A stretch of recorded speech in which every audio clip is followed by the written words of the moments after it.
Moi, en effet, j'ai eu la chance d'avoir une version très soft du virus. L'histoire, c'est que je suis allée me faire diagnostiquer très tôt parce que j'ai été atteinte le 6 mars. Et quand j'ai Avec quels appelé, symptômes? oh, j'ai eu un symptôme en fin de compte, et c'est pour ça que le 15 m'a dit d'aller me faire diagnostiquer. J'ai eu très très très très froid dans la nuit, mais un froid polaire et une montée de fièvre 4-5 heures après. Et je toussais le vendredi. Et donc, je suis allée à la Salpêtrière où il s'avère qu'elles étaient assez peu nombreuses. Il y avait 3 infirmières et un médecin qui n'étaient pas au courant qu'elle était le seul pôle à Paris de test. Et ils m'ont testé. J'ai eu le résultat 24 heures après, le dimanche. Et là, s'en est suivi une course-poursuite pour prévenir toutes les personnes que j'avais croisées le jeudi et le vendredi. Il s'avère que j'ai mis en quarantaine pas mal de gens de chaîne parce que j'avais, allez savoir pourquoi. Pas de chance, ce tous mes jour-là, il y a plein de rendez-vous. Voilà, tous mes rendez-vous le vendredi. Et ça a été une course-poursuite. Et l'avantage, c'est que mais ça, je parle sous votre contrôle, de ce que j'ai compris, c'est que la maladie ne se déclenche que 2 jours en moyenne après. Les gens ne sont pas retournés au bureau.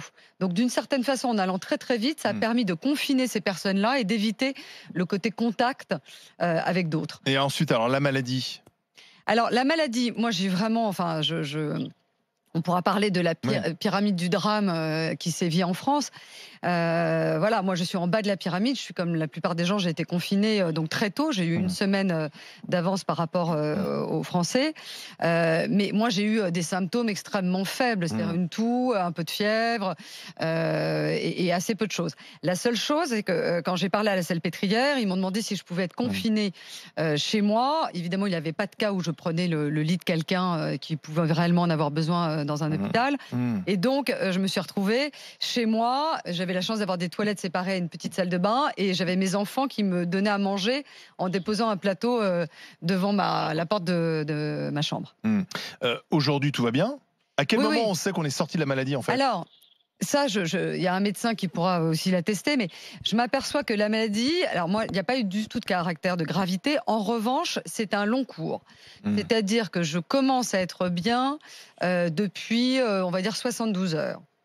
Donc c'est quand même très très long, long. puisque Ça a duré moi combien de temps, j'ai commencé mon confinement le 7 mars. Ah oui. Ah oui, donc c'est quand même très long, hein, Jérôme Marty. Il y a une fatigue qui reste.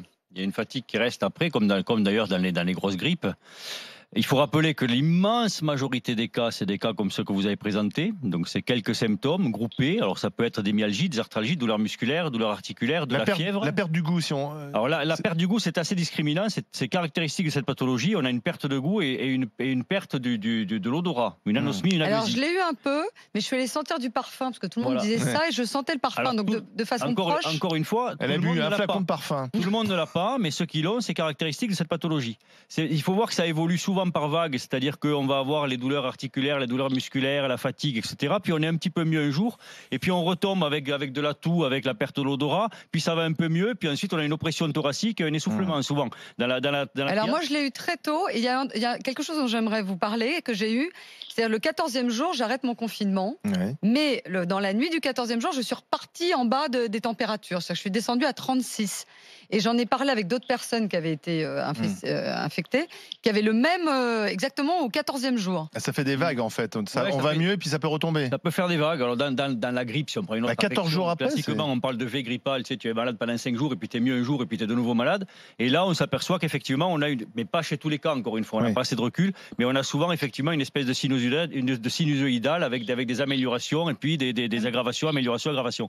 En gardant à l'esprit que le mot aggravation, il veut dire juste que tu as plus de symptômes. Encore une fois. Oui, mais ça peut surprendre parce que si on va mieux et puis tout d'un coup il y a cette fièvre ou alors, le point principal à dire aux gens, parce que on va les surveiller, la médecine générale, on va les surveiller principalement à domicile et par téléphone, et même la consultation, l'immense majorité des cas se fera en visiophonie ou par téléphone, parce que c'est tous des symptômes qui sont bénins, comme ceux que vous avez présentés. Il faut faire attention autour du 7e jour. Parce que souvent, autour du 7e jour, il y a une aggravation qui, elle, est beaucoup plus importante avec des décompensations respiratoires. Et là, il faut appeler son médecin dès l'instant où on se sent essoufflé. C'est-à-dire qu'en haut repos, en parlant, on a l'impression de parler comme quand on vient de courir, en ayant le souffle court. Là, il faut absolument prévenir son médecin. Moi, j'avais un conseil qui m'avait été donné par un ami médecin.